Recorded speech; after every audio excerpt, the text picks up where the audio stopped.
someone sitting here in this chair making a lot of money doing something that contributes to another person's poor health, like your mom, Right. what would you say to that person? Money doesn't mean that much. Well, what's important? What's important, caring about others, love, honesty. I think that's very important. If you have those things, then you're going to do pretty well in life. You're going to do well by others.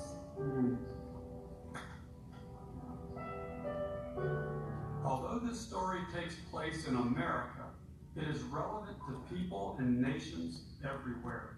And it is a story bigger than one of health alone. It's also about how we can solve our problems. We often look up to politicians and institutions to lead us from a distance. But if we want to take back our future, perhaps we ought to stop looking up and start looking within and around ourselves for solutions. What if millions of people working together could fix many of the most serious problems of our time, all connected with what we choose to eat? It sometimes seems we face historic challenges, but this only means we have an unprecedented opportunity to make a better world. The future is bright. All we need to do is see it. It starts with one is all it takes. It starts with one, you're on your way. A revolution starts with one.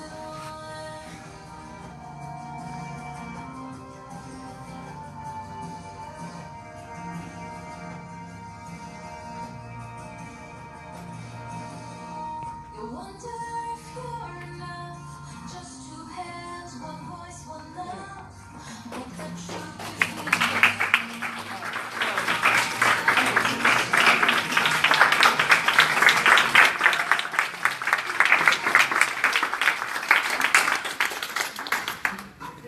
Thank you very much. Glad you enjoyed the film. I am excited to be here. I guess as you can tell, my name is Nelson Campbell. And I want to introduce my wife to Kim Campbell. She's with me and she was in the film and has been a big part of what we've done. Her background is culinary and education, and she's also a cookbook author. So if you have any questions that are along those lines, she'll jump up and answer.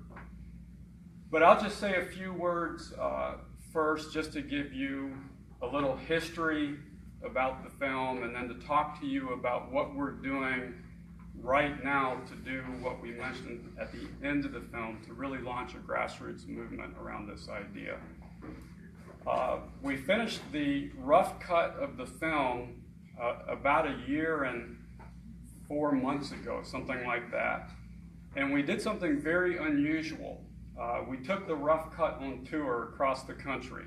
So we went up and down the East Coast and up through the Midwest and along the West Coast, just to show people what we've done. And we got a lot of feedback from people that we used to make final edits to the film.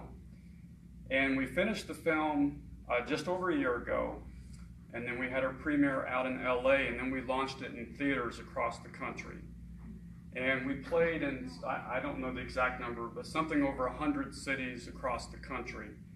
And we had a very good response. You know, it's a documentary, so we weren't in cities for 3 or 4 weeks. We were in and out, but we had great audiences. And then it's ended up on Netflix. So if you have friends or family that you want to share the film with after this, it's on Netflix. So all of that came to an end this past fall. And since the fall, we've been working on launching really a national grassroots strategy around this idea. And I won't go into all of the exhaustive detail, but we'll just hit a few high points of what we've done. The first thing that we focused on was creating tools that would enable people to experience this. You know, we made it possible for those folks in Mebane to experience this, and we wanted people across the country to be able to have that same experience. So the first thing we did is we took that concept of a Jumpstart program and we sort of expanded it and detailed it, and we put it into a form that could be delivered online. And it's supported by a food line. So this is where Kim was really critical in helping to develop these products. But we developed a line of frozen entrees that are taste great. They're all whole food, no oil, and the serving size is a pound each. So it's enough to fill most people up. But anyway, so the Jumpstart is supported by that, and then we provide education and other tools. We also have developed a second product line, which is a meal starter line that people can use to quickly prepare delicious plant-based meals using fresh food components and their own starch base. And it's very inexpensive. In fact, the frozen is very affordable, and the meal starter line, people will be able to make a pound of food for about $2.50 to $3. We also expanded our Jumpstart program. We're getting ready to release that to a 21-day option, a smartphone app, and all of that. So all of that is just getting finished, and we're going to be launching it this fall. In addition, at the end of the film, we talk about pods. A pod is not a group unto itself, but it's intended to be a network of groups in a town or city that come together around this idea of health. And since the launch of the film, we have initiated about 370 or 380 of these pods around the country. We do have some overseas, but most of them are in the U.S. These are all very early stage, so in many cases we have one or two founding groups, and some of the groups have not really become all that active yet, but we've made a really good start, and we've got a lot planned over the next 12 months for how to really turn those pod networks on and generate a lot more activity. And then the piece that I think I'm most excited about is what we're getting ready to do with some health system partners in Florida and Texas. So we have agreements in place with health systems in Florida and Texas. And we're also in discussions with about another 5 systems, all in the state of Florida. And Kim and I looks like we're going to be moving down there for a good part of the next 12 months to help to spearhead this. But we have an opportunity working with some really big systems, like the one system in Fort Myers is a $1.5 billion system. And we have the support all the way up to the board of directors to develop with them and to validate food as medicine models that they can use to treat their patients who have chronic disease. So, for example, using the Jumpstart program and using these foods and using the education to actually treat patients. Because as we showed in the film, many chronic conditions can not only be prevented through this idea, but actually can be treated, like type 2 diabetes, heart disease.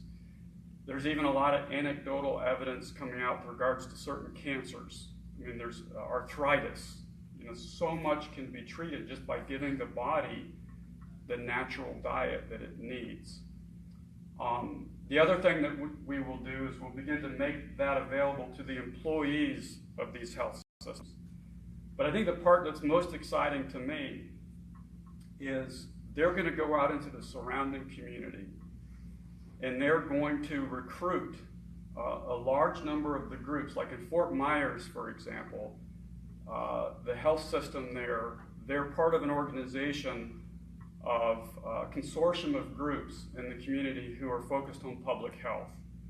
And they're going to help recruit these groups into the local pod network. And these groups could include employers, nonprofits, faith-based groups, the local city government. So they're going to recruit all of these groups into the pod. Then they're going to form up a steering committee to develop a plan for a community campaign. And then we're going to execute that campaign. And we're going to get this health message out to every person living in that community, especially to those neighborhoods that have been ignored in the past, some of those underserved neighborhoods where this healthcare crisis is most severe. You know, it's a shame in this country that your health and your life can largely be a function merely of the place you're born into. You know, that's not fair, and we've got to address that. So we're going to be doing that work in Fort Myers, and that gets me excited because, as I said at the end of the film, this is about more than health. This is about creating a new paradigm for how we can make social change in this country. I'm a big believer that we're not going to solve our world's problems until we figure out how to empower individuals in local communities to solve these problems. And there are certain things that are required in order to help make that happen.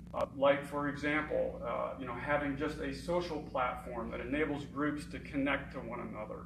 Financial resources. I mean, the healthcare system kind of represents, in a way, a financial resource, because they're going to be able to do things in Fort Myers to pull these groups together and undertake initiatives that wouldn't otherwise be possible. You need education. You also need the ability to share information. So when we see a group at the local level that's done something really significant that we think others should know about, we'll share that information with the rest of the network so that we can learn from one another and create a cycle of social invention and social learning. It's a whole new paradigm, it's a whole new way of thinking about how we fix our problems. And I believe that this is an idea that can actually appeal to people on both the left and the right for different reasons, and I won't go into that. But this is a unifying idea. It just makes sense. And so that's what I'm most interested in. I love plant-based nutrition. I'm an advocate of plant-based nutrition, but I actually have even kind of bigger social and political ideas that I'm hoping we can prove through this project. But anyways, so that's what we're doing, and we I developed the film in a way to create a platform to do all of this. So far it's kind of going according to script, but we'll see what happens. So anyways, I'll just stop there and open it up for questions. And again, if you have any kind of food related or those types of questions, you can ask those too, and Kim can answer them. But I have one on soy. You mentioned that you use tofu and edamame, but I approach those with caution because of estrogen and Because of the GMOs and you're concerned about the phytoestrogens that are in the soybeans. correct. Yeah, you're really good at telling what your dad's story about soy. Whenever we get these questions, I have to first of all say I am not a doctor, I'm not a researcher, and I don't ever want to pretend to be that. But what I can do is I can recount the answer I've heard my father give over and over and over, because this is a question that oftentimes comes up. So I'll just say what he says. That's actually misinformation that to some degree the dairy industry caused when some of these soy products first started coming out. That estrogenic effect that you're talking about doesn't really exist. In fact, it's just the opposite. It's just the opposite. I guess that's all I could say. And if he were here, he would explain to you the science behind that. But that idea that there's this estrogenic effect of soy products is completely unfounded from a science standpoint. There were some research studies done early on to kind of foster that idea, but those were poorly designed studies and were studies that again had some connection back to the dairy industry. Does he have it written somewhere so I can read? Yes, if you go, there's a couple sources that you can go to if you have those type of questions. One is my dad has a nonprofit organization called the Center for Nutrition Studies, and if you go there, there are a lot of articles on health topics. So that's the first place I'd go. The second place I'd refer you to, and you can get any answer to any question you might have, is nutritionfacts.org, and that's run by Dr. Michael Greger, and he's actually on our advisory board, but it's one of the leading resources out there for information. And I think he's got, on that topic, I believe he's got at least 3 videos about the myths of soy. So, yeah, you could Yeah. listen to nutritionfacts.org. Mm-hmm. Nutritionfacts.org. The soybean is actually a very healthy food. It's very nutritious. So, yes. I had another related question about tofu. Isn't that kind of a processed food? Yeah. So I always tell people when I do a cooking class, tofu is a little, you have the edamame bean, that's the whole, and then we go to tempeh, which is more of a whole bean, and then tofu, which is slightly more processed because they grind it up and then they separate the solids and the liquids and then they press it to tofu. But really there's no other added ingredients in tofu or tempeh. So it's still pretty wholesome as long as you're not eating excessively large amounts of tofu. I think it's fine. Is tofu fermented? Tofu? No, but tempeh is fermented, yes. Yeah, and tempeh is definitely a whole food product. It's just a kind of ground up fermented soybean. Yeah. Yeah. It's always best to stay whole food, but for something like tofu, it's typically used as a garnish. And sometimes you could, if you bake it, which you do a lot of, you can create that texture that reminds people of chicken. And it tends to take on the flavor of whatever's in the dish. So it's kind of a nice way to dress up a dish. You wouldn't want to sit down and eat a bowl of tofu every night. But, Well, it's expensive too. Yeah. If you're buying, 7 of cakes a week, you're gonna pay a high price for that. So that alone, if you're buying it organic, will prevent you from eating too much of it. But we eat edamame too, which is the whole form. Yeah. yes. Thank you. So in the jump starts, the subjects there were provided their meals during those 10 days. What happened in terms of educating them on how to cook this whole food lifestyle so that they could continue that after the 10 days? Well, we did do a couple of cooking classes for all of those groups, and that's something too that we're going to be providing as we go forward, is culinary education online, and plus Kim just completed her second cookbook. But we really do want to do all we can to teach people. And the meal starter line that we're going to be rolling out here shortly is a way of getting people back into cooking, because each packet contains all the dried ingredients in the recipe, and all you do is add a few wet ingredients in your starch and veggies. So, even someone like me could do it, and but it makes you feel like you're cooking, and it kind of gets you motivated to do more of it. But in terms of maybe the larger question about what happened to the folks in Mebane, some of them stuck with it. I know some of them who had more serious health conditions, like Patty, for example, had the type 2 diabetes. Last time I checked with her, she was still doing it, and her diabetes was still, had been resolved. But quite a few people fell off the wagon too. And when we did the film, we didn't have the resources to continue educating and creating community, and we didn't have the ability to continue providing the food. So, what that experience taught us is that you need all those pieces to help people sustain. You need the affordable, great tasting food. You need the education. You need the community. That's what the pod Which is what you have right here. You Yeah. have a pod right here, which is one of the reasons we wanted to really promote this in the faith-based community, because they come together so often and they share, and that's what we've done also in our church. So you've got a ready-made pod here. Yeah, this is a fantastic place to sow some seeds around this idea. So, one of the reasons we're here is we're hoping that you will share this with other people in your community here and help to spread this out. And maybe you might want to even do your own little group jumpstart. Some of you might want to go through that together, and then you can share that with the people around you. But any place where you have a tight-knit community is a good place to do this. Work sites also are good for the same reason. But, yeah. Yes, I'd like to ask you about how you feel the portion of raw versus cooked healthy foods, just healthy foods, but raw versus cooked. Raw versus cooked? Yes. Well, I think raw is always healthy to eat lots of fresh raw, but it's really difficult to get those starches in that your body needs for satiation. People, if they're on a 100% raw food diet, they tend to eat more nuts and seeds in large amounts because they're raw, and then they're not eating things like rice and potatoes and those things that are satisfying. So it's not as sustainable. And I think that the starch is really, really, really important. So Yeah. for the satiation, you think rice, potatoes? What do you Yeah, the think? starch component is what's really gonna, add to the satiation. Yeah, It's but that- again, whole, like if you're eating grains, it should always be whole grains.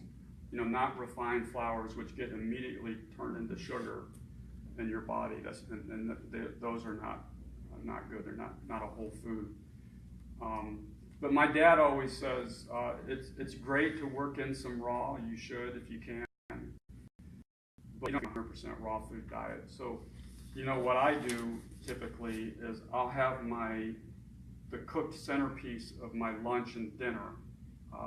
But then when I go to work, I'll take a bag and I'll put 3 or 4 pieces of fruit in there, and maybe a bag of cut up carrots, and maybe some walnuts or something, and I'll snack on that between meals. So if you do that, you'll get plenty of raw. So did your dad have a percentage that he recommended cooked raw, 80-20 or anything? No, he just feels it's most important to get people eating whole food, plant-based, and in a variety of, it's important to have color in your diet because those colors are reflective of different combinations of phytonutrients. So, you want to have kind of a rainbow in your diet and eat a variety of different kinds of foods. And if you do that, you're going to be getting what you need. And one of the things that we were talking about before we came in here is eating whole food eating plant-based is easy. Eating whole foods is a little bit trickier because there's so many vegan products, and that's why we don't even use the word vegan, because there's so many products out there that use oils and sugars and things we can't pronounce. If you just really stick with the produce section and the beans and the rice and keeping it really simple, which is what I tried to do in the cookbook, that's a little bit more of a challenge because you have to just think differently about food. It's not a challenge because it's hard to do it, it's just thinking different because the grocery store is 90% processed, right? And 10% produce. So. Yeah, I really recommend that and it's on Amazon, if you have PlantPure Nation cookbook. Kim did her philosophy is trying to replicate traditional flavors and textures. So you'll find when you try some of those dishes that it's, those are flavors and textures that you're used to, they're familiar, and you're really gonna like it. Like there's I just love the buffalo cauliflower bites with blue cheese dressing. It's not real blue cheese, but yeah, some great food, so try that out. What Yeah. grains are you looking at? You mentioned rice, you mentioned quinoa. What would you say? In my house, I use a lot. I use quinoa and rice. Those are probably the most common. And then I use different types of rices. I use farro, which is wheat, buckwheat, different flours.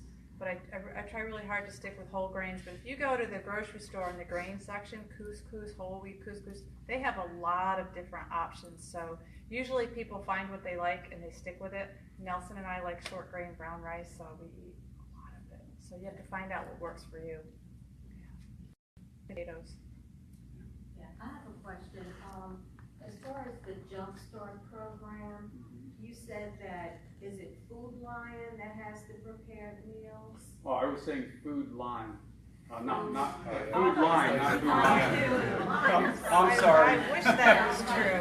Yeah. No, if you, yeah. How do you get the meals? Yeah, you can get it. You go to PlantPureNation.com.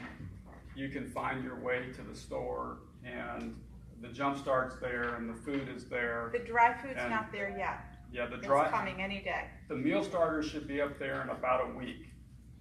But the frozen are up there now, and it's $6.49 per pound of food. That includes shipping it right to your doorstep. So I'm just going to throw out some names of them because a lot of people wonder what's in the meal plan. But we have spaghetti and veggie balls. This is for the frozen.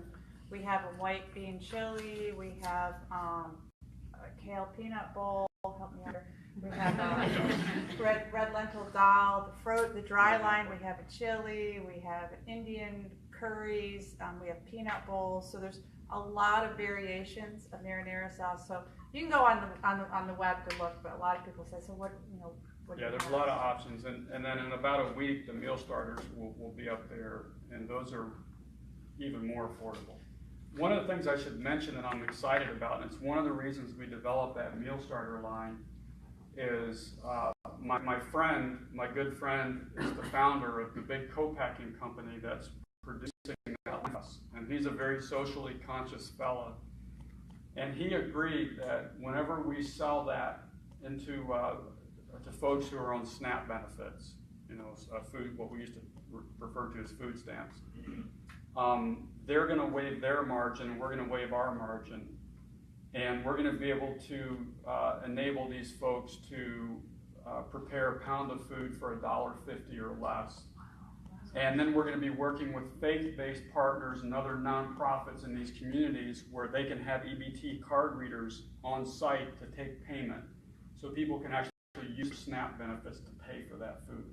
That was one of my goals in starting this, is that I wanted to break this this model that's characterized the wellness industry for so long, which is always targeting the affluent. I've been in this business for a long time, and I've lost track of how many consultants, how many investors, how many other business people have told me, if you want to sell health and wellness, you have to sell that's my son. You have to sell to that affluent sort of college town Whole Foods demographic. And I've never bought it. I don't believe it. That's why we did what we did in Mebane. And I'm really excited about the ability to get food to people who are even having to subsist on public benefits. So, yeah. Regarding your cookbook, how skilled do you have to be to do your recipes? I didn't go to culinary school. Does that answer your question? There's recipes that are real simple, and then there's recipes that are a little more complicated for the foodie people.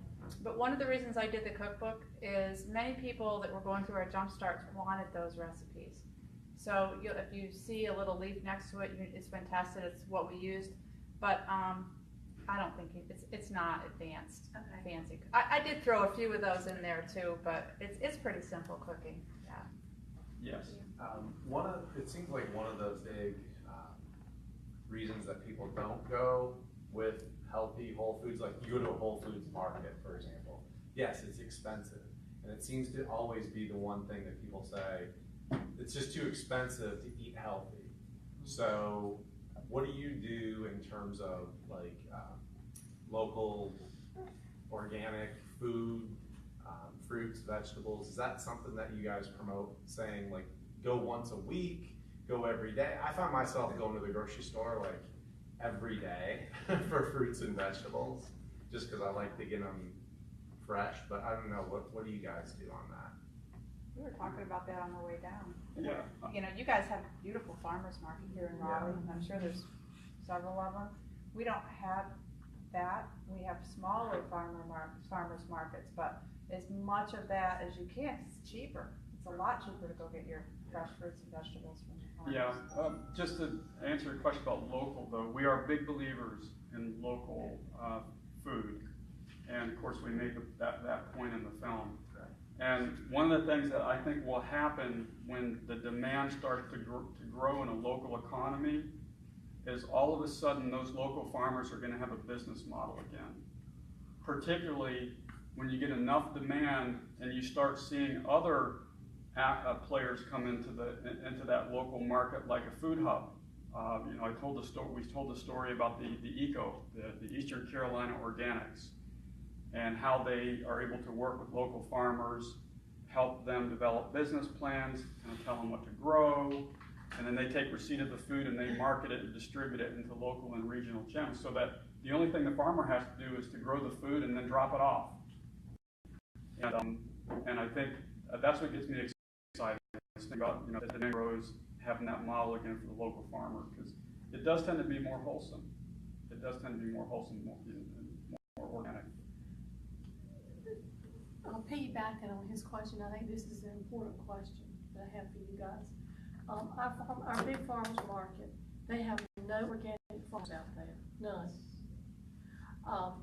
Because I've been out there and I've asked where they said we don't have any here. Then we have a lot of roadside local farmers, but they're not organic. Because they can't afford it. So how do you feel, because I'm looking for organic things mostly as much as I can, and I enjoy going to the farmers markets, but when they're not organic, I'd like you to address that. Yeah, well, first, there's two things. First, there are a lot of those farmers, they may use a few chemicals, but you know, it's a spectrum. You know, you have some of these big farms that are just drenching their produce in chemicals. And some of these local farmers, they may use a chemical here or there, so they technically aren't organic, but they're a lot more organic than what you get when you buy stuff from California. The second thing is it's expensive to get organic certification. The government's made it difficult, you know, particularly for small farmers to get that. It's almost cost prohibitive for a lot of folks. So that's another problem too. But I think talking to the farmer and finding out, you know, what are you using, how often do you do it? I think that's and the more that we do that, the more you will see some of these local farmers, the light bulb will go on and say, hey, you know, I really need to be thinking about this organic approach. Yeah, because when you walk in our state farmers market here in Raleigh, Yeah. it's beautiful. I mean, you walk in and it is just absolutely stunning. Mm-hmm. And then when you say we're the organics, and they say gardening. But you're right, I guess the part is to talk to the farmer and see how much chemicals or whatever it is. There are some there that have this, they post what if they use chemicals or not at the farmer's market, a lot of them. Yeah, the thing to keep in mind when it comes to that is, you know, like she said, to be certified organic costs a ton of dollars that they cannot afford. That does not mean, however, that they're not using these natural methods, using almost organic methods. They just can't claim themselves to be that a lot of times too. So sometimes if you visit these farms, talk to them about their methods, you will see that they are doing things the proper way, but they just cannot necessarily label themselves. Right. So speak it. That's exactly right. So a lot of times, if you ask, are they organic? They're thinking, are we certified organic? And yeah, most of them are not, because it's so difficult to get that. And they may be, you know, spraying something now and then.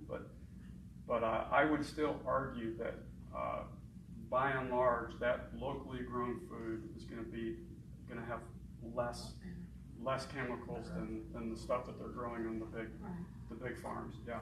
I have a question about Eastern Carolina organics, how that works.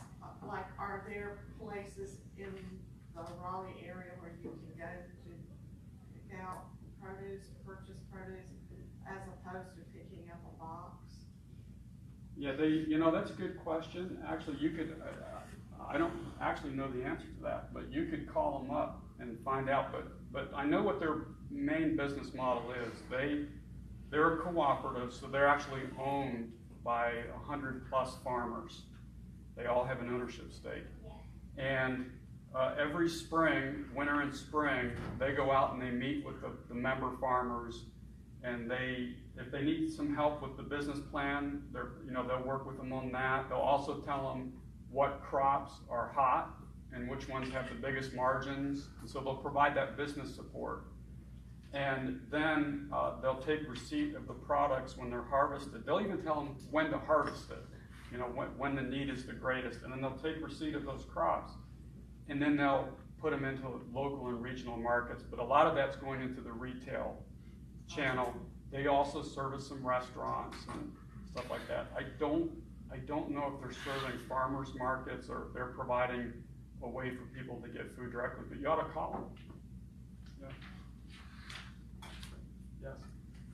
I didn't think this the first time, but the video was awesome. Thank you so much. So the question I have is, you mentioned that it's on Netflix. Yes. Is it anywhere else? Where I can share it or? Yeah, it was on, I think it's on iTunes. Okay. Of course, you can get it on our website as well. Okay. But it's not on Amazon because, you know, we were able to get it on Netflix, so. Another quick one. Oils, you mentioned added oils. Mm-hmm. Like when you're cooking, are you cooking with certain oils, or how are you? I don't use any oils, and the cookbook doesn't use any oils because we consider it highly processed. Like, I guess a tablespoon of olive oil has how many, 40 plus olives, so it's better to eat it whole. And I do have some tricks and strategies that I teach people, but basically cook your vegetables in water, vegetable broth, you know, whatever you have handy, and you really won't miss it. Really, we use, if I want something to get creamy and thick, I might throw a little bit of cashews in a dressing or something. That's how we use Grind it up. whole food. Yeah. You can use natural sources of fat. Yeah. And tofu does that too. How do you feel about coconut oil? Well, the coconut industry has done a really good job of making their oil look healthier, but it's probably one of the worst oils you could put in your body because it's highly saturated. I guess if you're putting it on your body to keep your skin soft, it's great. Yeah, but I don't use it in cooking. Yeah, there's a very simple just rule of thumb. Just think about it this way. The further you get from nature, the more adverse consequences you're going to have.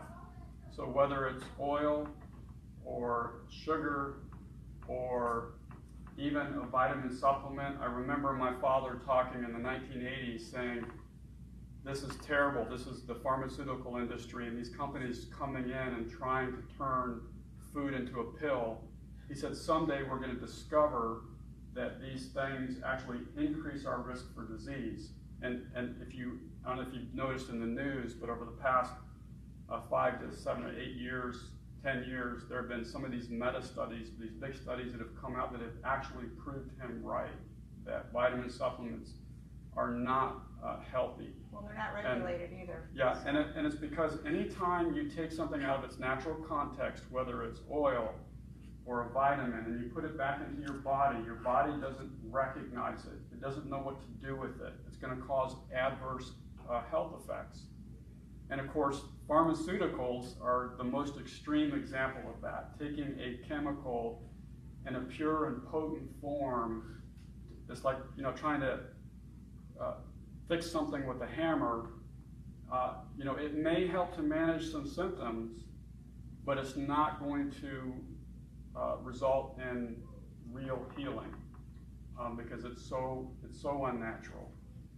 So, and anything that you hear in the press about the benefits of oil and olive oil, there's a whole backstory to that. It has to do with these Mediterranean research studies that were done some time ago, and my dad knows that data really, really well. And the reason some of those populations had marginally better health results is because they were more plant-based. And if you look at populations around the world that are plant-based that don't have the oil, they have even better health outcomes. So it had nothing to do with the oil. Nothing, but the industry took that and twisted it and confused the public. So let me give them the practical tips. If you're trying to get rid of oil from a recipe, there's all kinds of substitutions. You can use nut butters, minimally. You can use tofu. You can use bananas. You can use applesauce. You can use flax meal and water, which is a really nice egg substitute. Sweet potatoes, silken tofu, there's soy yogurts. There's a whole lot of substitutions. You have to find what you like, but if you're making a cupcake or brownie or, you know, you're baking, try those substitutions. And we have them I have them in my cookbook actually, and I think there's some online, but just try to think outside the oil box because it's really easy once you start. You don't really need it. Well, I'm confused. How do you get that oil in your body? Oh, well, that's the role of natural fats. Because fat is an essential nutrient. So walnuts, seeds, you know, even things like peanuts, Soy has So fat. that's how you get your fats. Oh yeah, Nuts and seeds. avocado. Yeah. Yeah, no, they're loaded with healthy fats. In fact, you can Yeah. get too much if you're eating a lot of those really dense plant foods. You know, you just have to sprinkle Yeah. them in, but you'll get plenty of oils. Yeah, so that's a good point. So, you know, we're not advocating you sit down and eat a jar of shelled peanuts. You know, you have to, it has to be, you know, modest consumption of these things, but there's plenty of natural fats out there. Have you found any recipes to substitute for cheese or anything that tastes very similar? I do a whole class on what about dairy. So I'll just give you one example. I make ricotta cheese, but I use tofu. and I blend it up in the food processor, and then I season it, and it actually tastes better than ricotta, because I've had them side by side and tried to taste test them. I have a hard cheese that's in the new cookbook. I have some cheese sauces that are cashew based, but you can also do sweet potato based if you want to get away from the nuts. And I have some of that in the new cookbook. We also have recipes at PlantPurePods.com. All of our community has donated recipes, so you can go there and find some fun stuff. And just online in general, there's so many. Another good source is One Green Planet. I think they've got one of the biggest databases. What's the name of that? One Green Planet. There's just so much out there now, but I would start with her cookbook. Nutritional. What about butter? Is it the same? Same. Yeah, it's something. It's an animal product. It's very refined. Okay. Yeah. What if you make ghee? No different. Ghee. You make ghee from butter? Ghee. What's ghee? It's like a cream, cream, but it's animal based. I'm assuming. Yeah. I'm not sure. I'm not Yeah. really quite sure about that. But you talked about nutritional yeast. That's another great cheese substitute. Thank you. Yeah, you could put it on popcorn, and I put it in the ricotta cheese. I put it in cheese sauces because it's a nice cheese. Nutritional yeast flakes. Yes. So we're a busy family. Yeah. So sometimes we need to do fast food. It's just the unfortunate reality of where we're at. We try to, not, but we, suggestions on how to navigate it. Obviously they have salads and other things, but what places, options? Okay, I love Chipotle's because you can pick what you want in it. You don't have to get the greasy vegetables if you don't want to. You can just get all the salad fixings and the beans. Moe's also, they're a little bit salty, so I'll warn you about that. Nelson and I do a lot of Subway, and they have whole grain rolls, or you can do a chopped salad and they'll put a veggie burger in there. Well, the other thing I would say too, and it's become a lot easier than it was just 10 years ago, but you can go to almost any restaurant these days, and there's something on the menu that's pretty healthy. And if you know, you can even make it almost perfect if you just say, okay, hold the cheese, go, you know, don't use oil or light on the oil or whatever, you know, replace, take the chicken off. You know, there are simple things that you can do to adjust the menu without being obnoxious to the wait staff, because I'm one of those people that I hate being obnoxious to wait staff. And I'm almost shy about it, but it can be done in a very polite way. Like there's a place in Mebane that I eat lunch at a lot. They have a whole grain penne pasta, and they put this homemade marinara sauce. And I asked them to replace, they have this veggie primavera, so just put the vegetables in the tomato sauce, and it was easy for me. So whenever I go in there, they just know to always make me that. They see them come in, and you know. But it's delicious. I mean, you know, there's a lot more options than you realize. Yeah. And planning ahead, because Nelson and I have played soccer and sports, and I was working full time, but really planning ahead, you know, so you have the bread in the car and the cooler and the hummus and all the things going on, so you can do that without having, it's cheaper too, without having to rely on restaurants as much. So. What was the name of the restaurant? I'm curious. In Mebane? Pomodoros. Yeah. You just go and ask him for, there's a guy, Joe, that manages it, say, just could I have what Nelson Campbell did? I think Olive Garden has whole grain pasta too. I don't know if they have a oil food in there. They do, and they'll do the vegetable Primavera they- as well. They'll do the same thing. Yeah. So you can go to any Italian restaurant and get that. If you wanted to eat plant-based mostly for health and to lose weight, do you get to a point where your metabolism is gonna slow and your weight loss is gonna stop because you're not consuming as many calories? Because I would imagine in order to consume what you normally would consume, to eat that much in fruits and vegetables, you'd have to eat a lot to get that same caloric intake like daily. I'm thinking you're eating pretty negative on calories throughout the course of the day if you're doing plant-based. Well, a couple things. You do tend to actually, over time, you do almost tend to eat more bulk when you're eating a plant-based diet. In fact, my dad measured this in his China study, that people who are eating whole food plant-based actually consume more.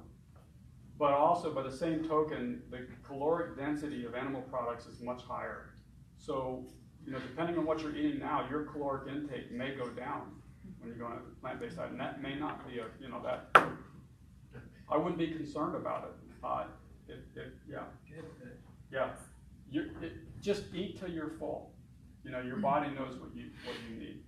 Yeah, I think kind of getting to that a lot of times, we've been trained so much that the body recognizes the calories as to wholeness, but when truly it's more about the nutrient density of the food that you're consuming that's going to kind of shut that hunger down. So you can eat, I personally have a problem with, in the nutrition industry, just tracking all these calories, because it's not about the calories, it's about the nutrient density of the food that you're consuming. So if you're following more of a plant-based diet, these foods that you're eating, you're going to have a lot more vitamins, minerals, trace minerals. It's going to be much more complete. So it's going to actually make you fuller longer than eating a high caloric intake of food that's very void in those nutrients. And it's going to be harder too when you are on a whole food plant-based diet to binge. It's going to be harder to binge because we've all done it. I've done it. We've all done it. But when you eat plant-based, you just eat till you're comfortably full. And then between meals, I'm a huge believer in snacking, having those healthy snacks around. So if you feel that hunger pang come on, grab a grapefruit or an apple. Okay, ladies, are you going to take advice from men? Or you want to hear what I have to? All right. He eats a lot of food. Well, no, I do eat a lot because I don't eat as much as you. I exercise too, so that increases your caloric intake. But well, the only reason I said that is I see people get to this point, maybe it's 20, 30 pounds, and it's particularly women that can't get it off. Maybe they're not exercising enough, but I think we tend to eat a lot of floury kind of products too, which is more processed. You can consume a lot of it, but if you step back and say, is this really a whole food? What's better, the wheat berry or the wheat flour? Probably the wheat berry. So I think staying away from more of those processed foods, you'll be able to get to that ideal body weight. But I think women, we struggle a little bit more with getting to that ideal body weight than men do, right? I have a question because you brought up exercise. Yeah. And I think in our society, exercise, weight training, whatever, cardio, protein is always pushed. So how does this fit into the lifestyle of somebody that works out and is trying to get lean or gain muscle mass and things like that? Yeah, well, there are tons and tons of examples now, plant-based athletes, and so, I would just go on the web and Google. There was a guy in the Olympics who, I think he was a weightlifter or wrestler, big guy. They were talking about him because he's plant-based. And there are other weightlifters who are plant-based. Professional football players now are going plant-based. Tom Brady's the last one. I remember Tony Gonzalez, he's the Hall of Fame tight end for the Atlanta Falcons, and I had a chance to meet him and get to know him pretty well. And he was 32 years old, and no one knew this about him. But he was thinking of quitting football because he had such bad arthritis in his joints. And so he read my dad's book and he went plant-based, and all of that went away. All that inflammation went away, and he was able to continue playing and played till he was about 37 or 38, I think, right? And so that's because he read my dad's book. But now he didn't go 100% though. My understanding is that he was mostly plant-based. But plant foods, there are classes of plant-based foods that do have a lot of protein. You know, your beans, lentils.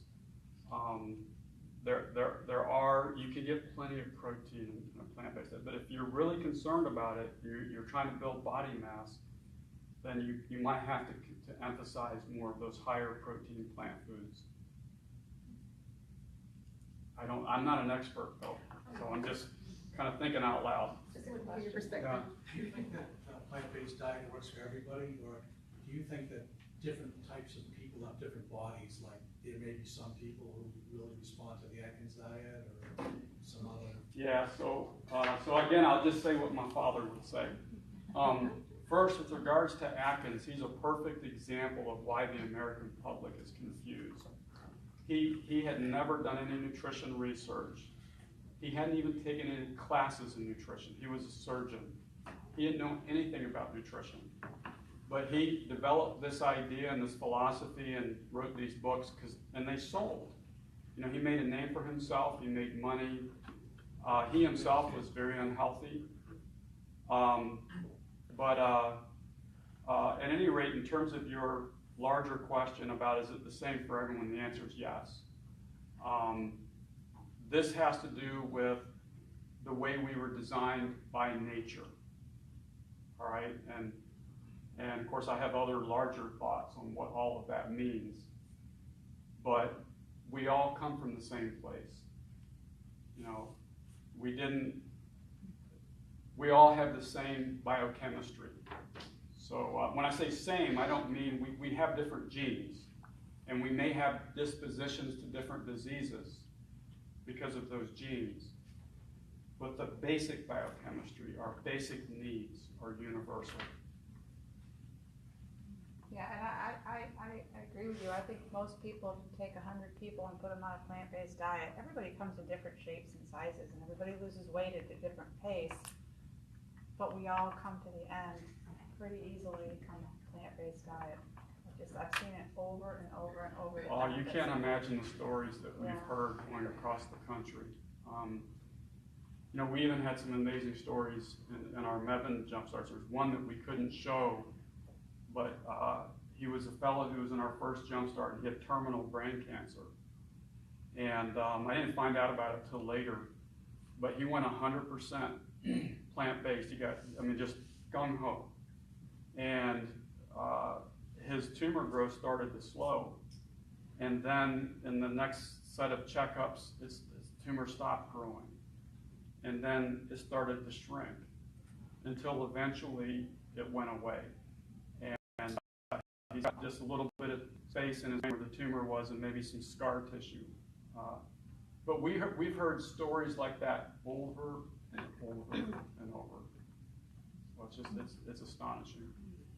Yeah. I got a question from the internet. It's from Brian Jones Larrabee. It says, what are your thoughts on products like xanthan, gum, agar, wheat gluten, pea protein, nutritional yeast, and soy lecithin in respect to it being accepted processed food additives to a plant-based diet? Well, nutritional yeast is not really so much a refined food. No, Some of the other fungus, things, it's a fungus. yeah. So the other things you mentioned are refined. Soy lecithin is an oil.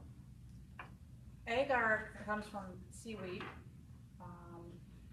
Xanthan gum, I'm not really sure how they process that, but they use it in like oil-free dressings to keep it thick so it sticks to the salad. All of those are more processed, just like sugar is more processed. The further away we get from that, and salt, you'll find the less you crave it. But all of those ingredients, except for the nutritional yeast flakes, you don't really need to use. Yeah. So there's substitutions for them? Is that what you're saying?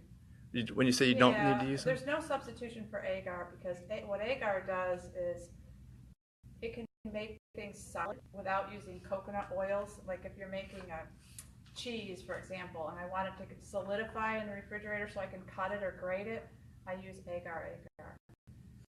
But I use it very often.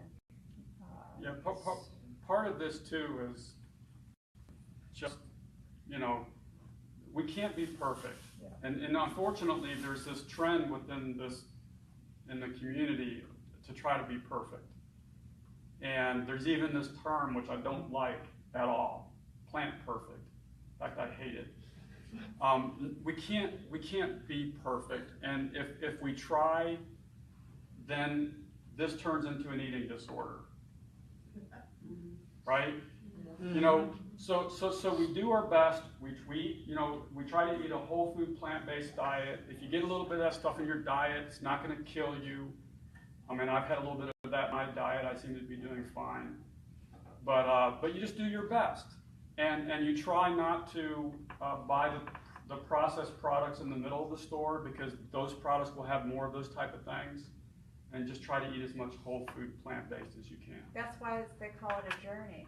Yeah. Every time I do a cooking class, I learn from other people, and I think, I didn't know that. There's so much to learn about plant products out there that we're all still learning, and I don't think there's a plant-based chef in the world who would admit that there isn't more to learn about plants. So, you know, you can't be perfect. Yeah, so just do your best. Yes. Speaking of can't be perfect, I love sweets. So on a plant-based diet, you've done like some dates and things like that just to get that sweet. Right. Any recommendation?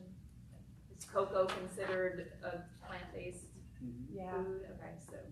And what I do with chocolate, and I freeze bananas, and I put it in the food processor with cocoa powder. And the bananas are so sweet, especially if they get ripe, and you freeze them when they're ripe. You don't really need the sugar, even with the cocoa powder. But with sugar, sugar is sugar is sugar. I don't care what kind you use. It's Dr. Greger talks about that on nutritionfacts.org. There's not one that's more superior to the other. But if you can cut back on it, if a recipe, a traditional chocolate chip cookie recipe calls for about 2 cups of sugar. Well, why not start with a half a cup?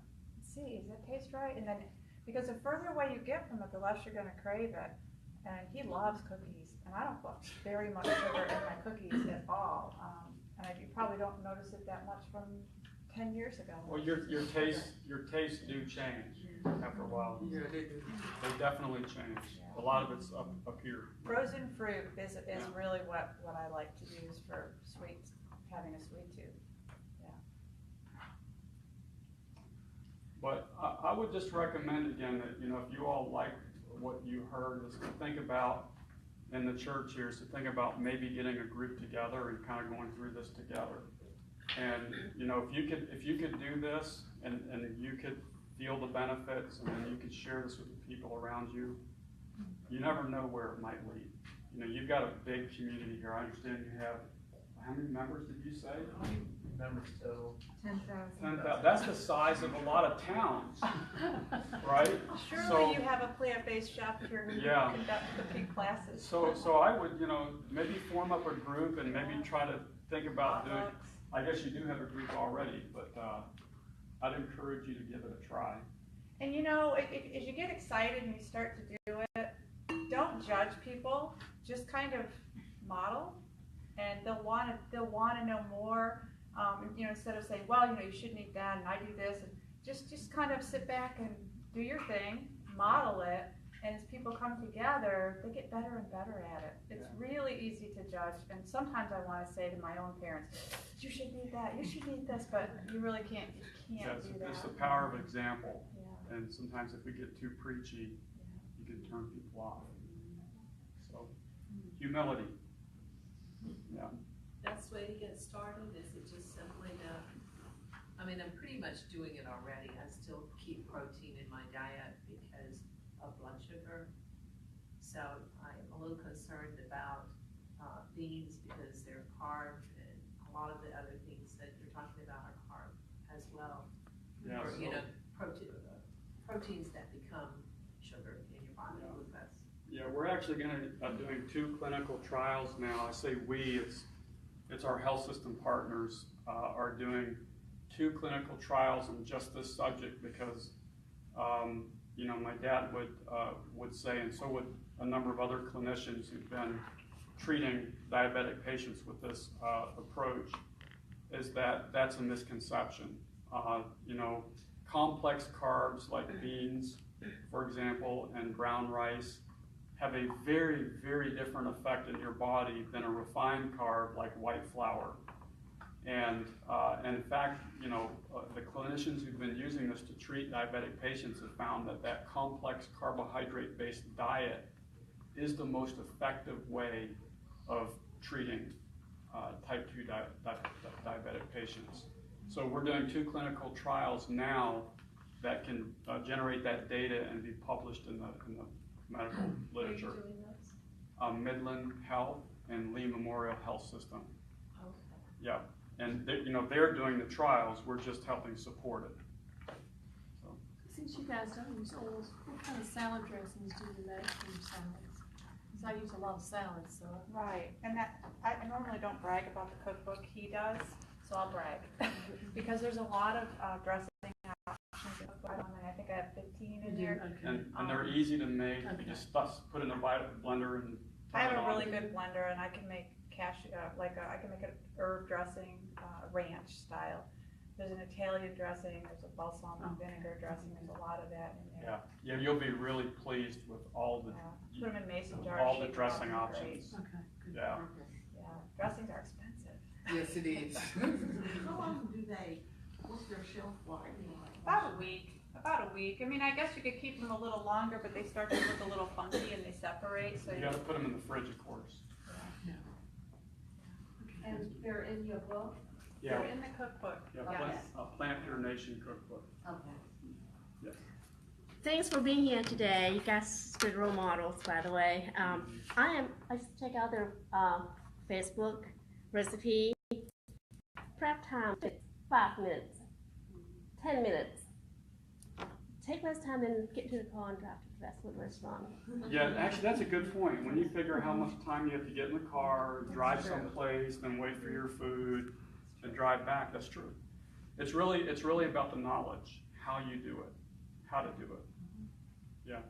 And you could just take baby steps. I mean, start out with simple recipes, and you work your way up. Think about how much time we spend in the doctor's office waiting for our prescriptions to be filled.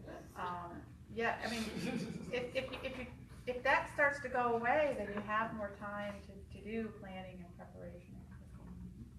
And eat together. That's important, especially if you have kids. Eat together. Yeah. Hey, Brian Jones Larrabee, who asked the question before, he just says thank you for your push for getting the information out there. All right. Well, thank him for his support. Yeah. All right. Is that just one more? Yeah, maybe one more question. Any more? We'll hang out for a little while. I have to say, of all the places that we've been, we may have had more questions per capita from you guys than any other audience. So that's great. Easier to talk when you're in a small group, too. Yeah. There's a good core group here. So can we give them a hand?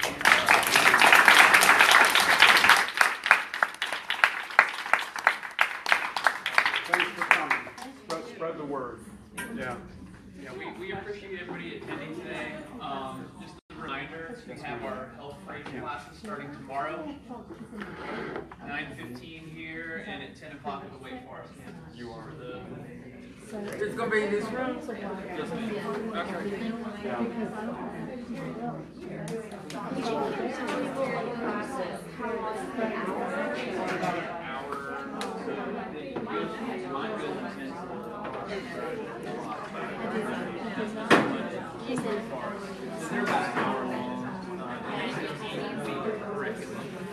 We grab some.